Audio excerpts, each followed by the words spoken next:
Donc nous regardons maintenant l'importation, enfin la gestion des images au travers des blocs dans InDesign. Donc c'est comme le texte, on va partir d'un rectangle, d'accord?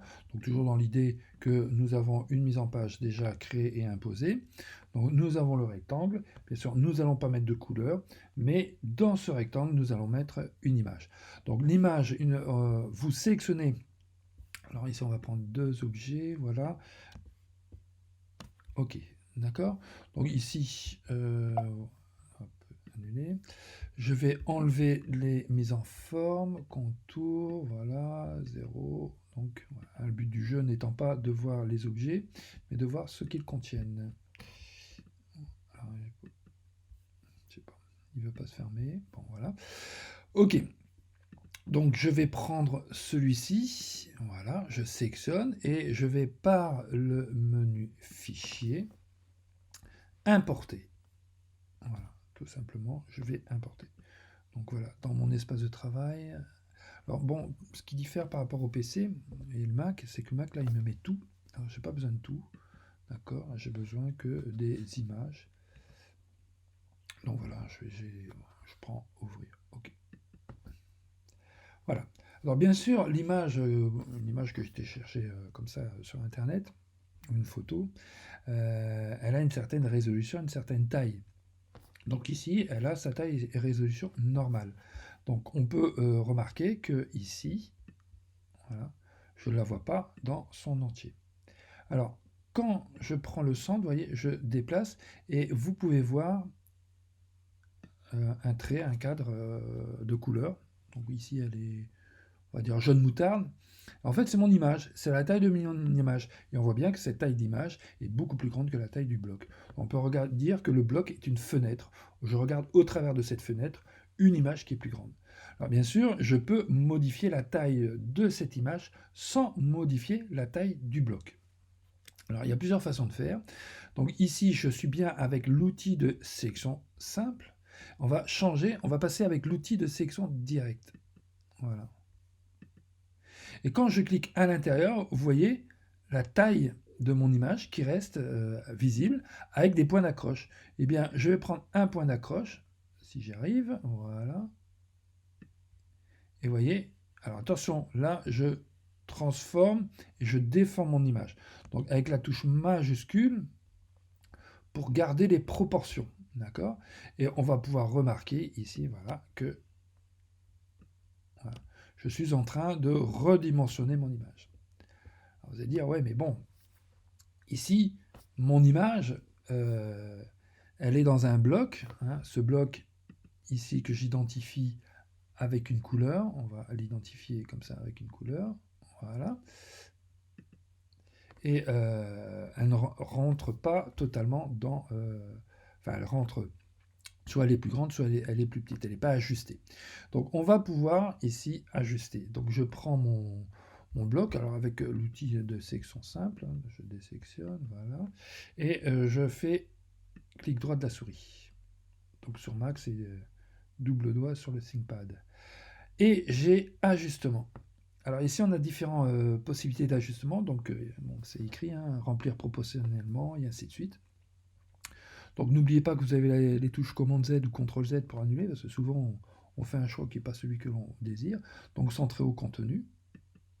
Voilà. Donc l'image ici, on voit bien qu'elle est centrée par rapport au contenu, par exemple. Ajustement. Ajuster le contenu proportionnellement. Donc c'est ce qui est à l'intérieur. Voilà. Donc ici, vous voyez, j'ai bien l'image qui rentre entièrement dans le bloc. Sachant que le bloc, je n'y touche pas au niveau des dimensions parce que ça m'est imposé pour sa mise en page. Ou alors, hop, ajustement. Donc j'avais ajusté le bloc, le contenu au bloc. Je peux ajuster le bloc au contenu. Attention, là, le bloc, il va changer. Donc, remplir le bloc proportionnellement. Voilà. Donc là, je remplis le bloc sans modifier mon image. Et là, voilà, par exemple, je prends une partie de mon image. Donc, vous voyez, tout ça, c'est manipulable, d'accord, de manière à pouvoir bien répondre à nos mises en page et insertion d'image. Alors ici, je vais prendre mon deuxième bloc, hein, voilà, le cercle, voilà, et je vais insérer une autre image. Donc, toc, toc, alors j'en avais pris d'autres. Celle-là, ok, c'est les vacances. Voilà. Donc, idem, ici, vous voyez, l'image est grande, donc je vais pouvoir la réduire. Voilà. Alors, ici, pour redimensionner proportionnellement, hein, j'utilise la touche Shift et alors la touche Option ou Alt, je ne sais plus, ou Contrôle sur PC. D'accord? Donc c'est la combinaison de plusieurs touches, ce qui me permet de redimensionner, hein, sans perdre les proportions, bien sûr, proportionnellement, par rapport au centre. Voilà, par exemple. Ok. Donc bien sûr, ceci peut... Voilà. Donc ici, j'ai pas de problème d'habillage, hein, bien sûr, comme par rapport au texte. Hein, je peux ajouter par-dessus, voilà, faire mon montage de cette façon. Alors, pour modifier un petit peu l'apparence des... Alors, je vais peut-être changer comme ça. Je vais prendre ça. Hop, ça, je vais le mettre là. Voilà, vous voyez, j'ai un espace de ciel bleu où j'ai pas d'information. Voilà. C'est pas grave si ça sort du cadre. Et ici, pour éviter un aplat, je vais mettre ici un petit effet. Donc, clic droit de la souris et je vais ici chercher un effet. On a déjà vu l'effet de transparence, mais ici, on va faire ombre portée.